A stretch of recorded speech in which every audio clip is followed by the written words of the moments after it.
En 2019, RTE a lancé une large étude sur l'évolution du système électrique intitulée Futur énergétique 2050.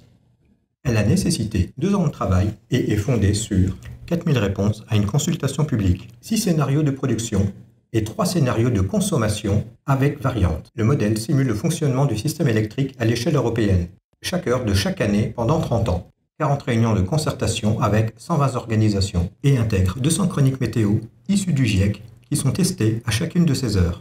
Notre expert Fabrice Crest en a analysé la teneur. Que contient le rapport RTE ? Le rapport RTE contient des scénarios de mix électrique pour la France en vue d'atteindre l'objectif de neutralité carbone en 2050. Neutralité exprimée en termes d'émissions territoriales et pas d'empreinte carbone. Donc c'est un rapport qui trace 2 perspectives pour l'atteinte de cet objectif. D'une part, une baisse de la consommation d'énergie globale, donc moins 40% en 30 ans à l'horizon 2050.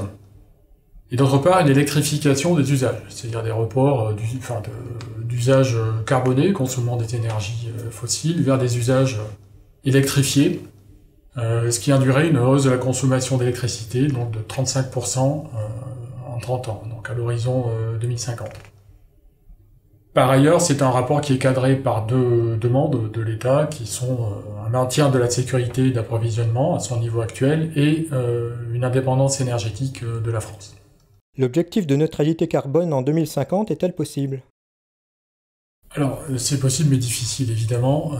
C'est une réponse qu'on attendait. Du côté de la demande, en tout cas, ça semble atteignable. Alors, le rapport de RTE est cadré par les hypothèses de la SNBC en termes de demande, dans la stratégie nationale bas carbone de la France.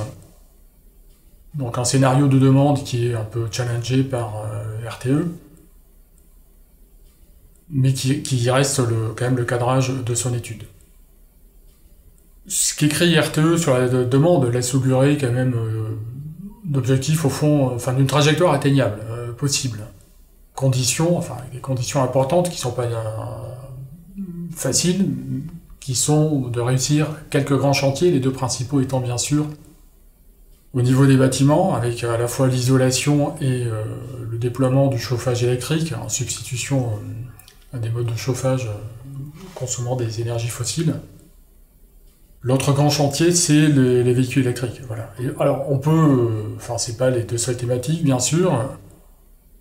RTE a envisagé également des scénarios de demande alternatifs, dont un scénario d'efficacité énergétique, sobriété, qui envisage d'aller plus loin sur la baisse de la consommation, en tout cas la modération de la consommation d'énergie globale, avec d'autres pistes d'action comme le télétravail, le covoiturage, des actions sur l'urbanisme pour réduire les transports, voilà. Disons que dans l'ensemble, les perspectives tracées par RTE sur cette question de la demande ne correspondent pas à une rupture majeure dans les modes de vie. Ça peut supposer quelques changements de comportement, bien sûr, particulièrement dans les scénarios de sobriété, du type faire un usage modéré de la climatisation ou de l'eau chaude ou du chauffage. Mais bon, et par ailleurs, quelques cibles semblent au fond facilement atteignables par la réglementation. On peut quand même peut-être modérer la publicité, les emballages, la vitesse de circulation des voitures, peut-être même agir sur la composition des produits agroalimentaires transformés, avoir des véhicules plus petits, etc. Donc, certains objectifs semblent atteignables par des voies réglementaires. Alors la baisse de la demande est-elle facilement réalisable ? Non. Même si les perspectives tracées par RTE ne correspondent pas à un chamboulement des modes de vie de la société, néanmoins la réalisation de ces grands chantiers nécessite une accélération par rapport à la tendance passée. Pour prendre les 2 exemples essentiels, la rénovation des bâtiments, il faudrait multiplier le rythme de rénovation dans un rythme par un facteur compris entre 2 et 3. Voilà, avec des questions qui restent irrésolues, qu'on connaît sur le financement, les compétences des artisans dans la filière. Même chose pour les véhicules électriques.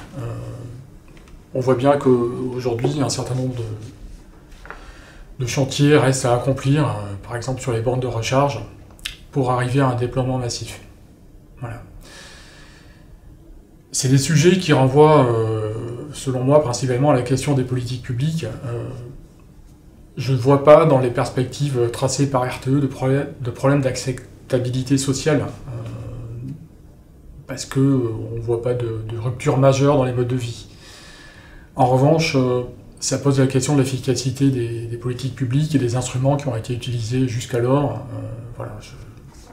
Du type mécanisme, les mécanismes de marché du type certificat d'économie d'énergie, ou quota de CO2, ou autre taxe carbone sur les produits énergétiques, le maquis des subventions dans la rénovation des bâtiments. Bon, on voit bien que tout ce dispositif, aujourd'hui, si on le laisse produire ses effets, comme il a produit ses effets depuis 10 ans, ça ne va pas suffire.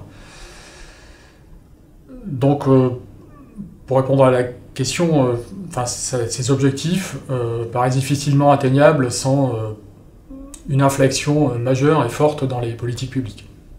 Et du côté de la production?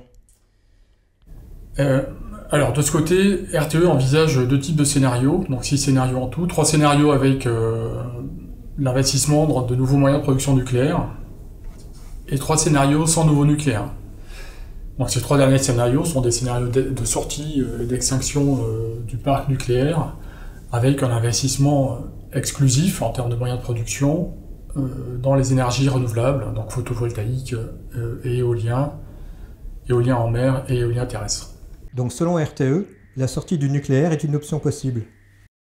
Oui, c'est une option possible. Les scénarios 100% ENR sont possibles et font partie donc, de la palette des possibilités envisagées par RTE.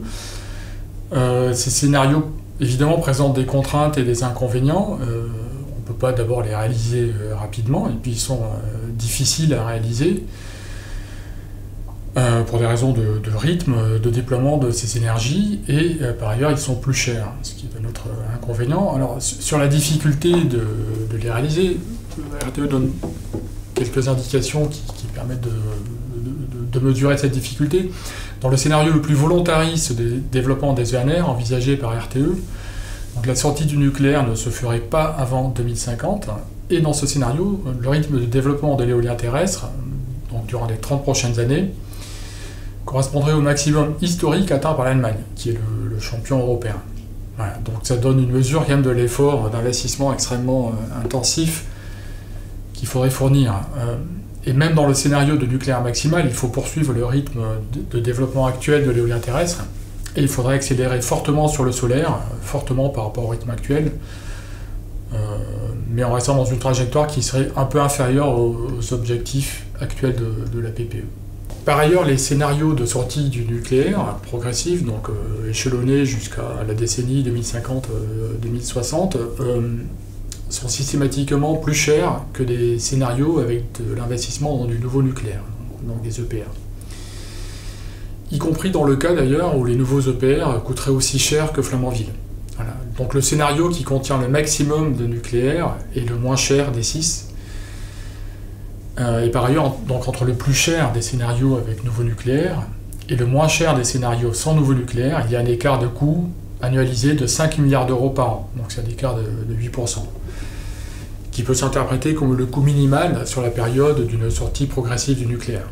Voilà, donc peut-être qu'il y a un chiffre à retenir. Au minimum, le fait de sortir du nucléaire dans les 30 ans à venir coûtera, en termes de coût annualisé d'électricité, sur ces 30 années, 5 milliards d'euros par an. On entend pourtant parfois que le coût des productions des ENR est moins élevé que celui du nucléaire. Alors, si on parle du coût de production en tant que tel, effectivement c'est vrai. Les ENR ont un coût de production inférieur au coût complet de production du nucléaire. Alors, ce qui fait une différence, enfin d'abord il faut raisonner à l'échelle de l'ensemble du système électrique, dans lequel il y a des coûts de production et des coûts de flexibilité et des coûts de réseau. La différence entre des systèmes électriques à forte pénétration de nucléaire ou à faible pénétration, c'est le coût de la flexibilité et des réseaux. Enfin, dit autrement, une forte pénétration des énergies renouvelables intermittentes induit un fort besoin de flexibilité et donc des coûts élevés de flexibilité et des coûts élevés de réseau. Voilà. Donc c'est bien à ce niveau que se fait la différence. entre les différentes filières. Certains ont contesté à travers la presse les conclusions de RTE sur la comparaison économique entre ENR et nucléaire.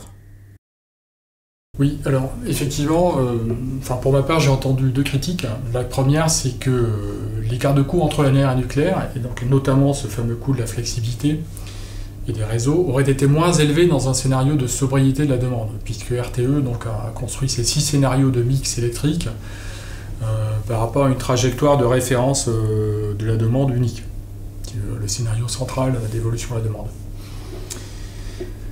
La deuxième critique que j'ai entendue, c'est sur le coût du capital, qui serait identique dans les hypothèses de RTE pour le nucléaire et les ENR, ce qui est contesté par certains. Bon. Alors, sur le premier point, est-ce qu'on aurait eu un résultat, au fond, des comparaisons économiques différentes avec un scénario de demande plus modéré? On aura la réponse en 2022 puisque RTE travaille sur ce point et les résultats seront publiés en début d'année. On peut faire quand même une remarque sur ce sujet. Le fait d'avoir de faibles émissions territoriales, donc une trajectoire de demande faible et modérée, n'est pas nécessairement un signe de vertu écologique, entre guillemets. Puisque RTE a aussi étudié un scénario de réindustrialisation du pays. Alors c'est pas un scénario de réindustrialisation massif, puisqu'on serait avec une industrie qui passerait... Donc la part de l'industrie dans le PIB passerait de 10%, je crois, à 12-13%, il me semble. Bon, mais en tout cas, ce changement d'hypothèse, ou en tout cas ce scénario de demande, n'est pas compatible avec une trajectoire de consommation de type de celle du scénario de demande efficacité, sobriété. Voilà. Donc, bon. Pour autant, RTE indique à juste titre que la réindustrialisation aurait un impact positif sur l'empreinte carbone de la France. Tout simplement, on relocaliserait dans un pays avec un système énergétique bas carbone des productions qui aujourd'hui, pour la demande française, sont réalisées dans des pays moins exigeants. Voilà. Alors, donc le fait d'avoir une demande d'électricité élevée peut aussi avoir du sens sur le plan écologique. Et en voulant à tout prix d'ailleurs abaisser les émissions territoriales, on court le risque aussi de voir des fuites de carbone, c'est-à-dire de la délocalisation de production vers des pays moins ambitieux en termes de réduction de leurs émissions. On dit autrement, on peut faire baisser les émissions territoriales sans pour autant faire baisser l'empreinte carbone, auquel cas l'objectif environnemental n'est pas atteint. Voilà, donc tout ça pour dire qu'il faut quand même être prudent sur ce qu'il faut attendre d'un scénario de trajectoire plus modérée de la demande. Ce ne sont pas forcément des scénarios plus vertueux au plan écologique. Voilà. En ce qui concerne la deuxième critique sur le coût du capital, oui, le nucléaire n'est pas adapté à un modèle économique de marché, tel qu'il s'applique d'ailleurs actuellement plus ou moins au parc historique, ce qui est un modèle de marché aggravé, puisque non seulement il y a une exposition au risque des prix du marché de gros, mais il y a l'AREN. Bref. Donc aujourd'hui, effectivement, c'est compliqué de financer du nucléaire avec un modèle économique de marché. Mais ça, on le sait, le nucléaire n'est pas une énergie adaptée au marché et à un monde de l'énergie libéralisé. Les ENR, d'ailleurs, ne le sont pas davantage. D'ailleurs, RTE indique que leur développement doit rester subventionné. Bon. Donc la question, c'est pas de savoir si le coût du capital est plus ou moins élevé pour l'un ou pour l'autre. La question, c'est de savoir avec quel modèle économique on développe les deux. Si aujourd'hui on a trouvé un modèle économique subventionné pour les ENR, pourquoi on ne le ferait pas pour le nucléaire, pour le nouveau nucléaire? Ça tombe sous le sens, d'ailleurs, c'est ce qu'a fait le Royaume-Uni. Certains candidats à l'élection présidentielle proposent une sortie accélérée du nucléaire, parfois en l'espace de 5 ans. Est-ce qu'on ne peut pas sortir du nucléaire avant 2050 ? Alors, plus la sortie du nucléaire est anticipée et plus son coût est élevé. Par exemple, selon RTE, repousser la date de sortie du nucléaire de 2050 à 2060, c'est supporter un surcoût annualisé de 6 milliards d'euros par an, c'est-à-dire un surcoût de 8% sur le coût du système électrique. Alors un scénario de sortie en 5 ans, tel que je l'ai entendu, effectivement, de la part de certains candidats, Alors je ne sais pas s'il est étudié par RTE. RTE indique avoir étudié des scénarios de sortie très rapide du nucléaire. Je ne sais pas si c'est un scénario en 5 ans, qui paraît quand même extrême. Donc sur le scénario étudié par RTE, donc de sortie très rapide, largement au-delà de 2050, la conclusion est sans appel. Donc c'est une prise de risque forte sur la sécurité d'approvisionnement, et par ailleurs, ça ne serait pas compatible avec la trajectoire d'émissions de CO2 visée. Compte tenu des avantages du nucléaire, ne serait-il pas plus avantageux d'atteindre la décarbonisation en 2050 sans continuer de développer les renouvelables ? Alors pour RTE, c'est impossible. Il faudrait dans ce cas, enfin c'est impossible avec le cadrage qui a été donné à RTE, c'est-à-dire neutralité carbone en 2050, indépendance énergétique, etc. Donc c'est incompatible avec les hypothèses ou le cadrage de l'étude RTE. Donc pour arriver à cet objectif, il faudrait faire durer, c'est-à-dire arrêter les investissements dans les renouvelables et ne faire plus de nucléaire. Il faudrait faire durer le parc nucléaire existant sur des horizons déraisonnables, jusqu'à 70 ou 80 ans de durée d'exploitation, ou alors il faudrait refaire le plan Messmer, ou un peu des deux. Voilà. Bon. Donc, refaire le plan Messmer, c'est avoir le rythme d'investissement qu'on a eu historiquement dans les années 80, ce qui n'est plus possible aujourd'hui, compte tenu, disons, de l'état de la filière nucléaire française. L'analyse de RTE, c'est que pour qu'une trajectoire sans développement des ENR soit possible, il aurait fallu relancer la filière nucléaire il y a une vingtaine d'années. C'est-à-dire que dans les années 2000, il aurait fallu déjà décider de faire des EPR en France. Le scénario nucléaire maximal de RTE, c'est 14 EPR supplémentaires, donc d'ici 2050, c'est 2 arrêts de réacteurs en plus de Fessenheim d'ici 2035, et pas davantage. C'est-à-dire que c'est déjà beaucoup moins que la PPE qui en prévoit 12. C'est d'exploiter les réacteurs jusqu'à 60 ans pour ceux qui arrivent à la VD5, voire même les prolonger au-delà pour certains pour lesquels ça serait possible. Et c'est en plus ajouter 4 gigawatts de SMR. Donc avec toutes ces hypothèses qui sont assez fortes, qui sont difficiles à atteindre sur le plan industriel, on arrive à 50% de nucléaire en 2050 par rapport à la demande. C'est-à-dire 50% de la demande serait couverte par une production nucléaire. Et c'est un défi industriel déjà de parvenir à ce taux. Voilà, il y a déjà des questionnements sur les EPR, enfin j'ai vu des articles dans la presse sur la capacité d'EDF effectivement à mettre en service des EPR avant 2035. Bon, donc je ne veux pas gloser sur ce genre de fuite, mais manifestement c'est pas un objectif simple à atteindre sur le plan industriel. Cet objectif, donc ce scénario maximal, correspond à une capacité de 50 gigawatts en 2050, sachant qu'aujourd'hui on a un parc nucléaire qui est supérieur à 60 gigawatts. Donc la perspective tracée par RTE, c'est que obligatoirement la capacité nucléaire va décliner en France. Elle va décliner en valeur absolue et en part. Donc la part nucléaire dans le mix électrique et dans le taux de couverture de la demande va baisser. C'est aussi l'une des raisons pour lesquelles il n'est pas pertinent d'opposer nucléaire et renouvelable. On ne pourra pas de toute façon équilibrer l'offre et la demande à un horizon de 30 ans sans renouvelable. Pour finir, par ailleurs, même si on n'avait pas de contrainte industrielle, même si on avait une capacité non contrainte, illimitée à construire de nouveaux moyens de production nucléaire, ça ne correspondrait pas nécessairement à l'optimum économique théorique. Ce qu'indique RTE, c'est que cet optimum économique n'est pas un système sans ENR. C'est un système avec des proportions optimales d'ENR et de nucléaire. D'ailleurs, à cet égard, effectivement, il y a une forme de complémentarité économique entre le nucléaire et les ENR, puisque le coût des ENR, au fond, dépend de la production nucléaire. Plus il y a de nucléaire, et moins le coût de la flexibilité des ENR est élevé. Voilà. Par contre, le coût de production des ENR, hors flexibilité, est plus faible que celui du nucléaire. Donc il faut panacher les deux pour atteindre un optimum.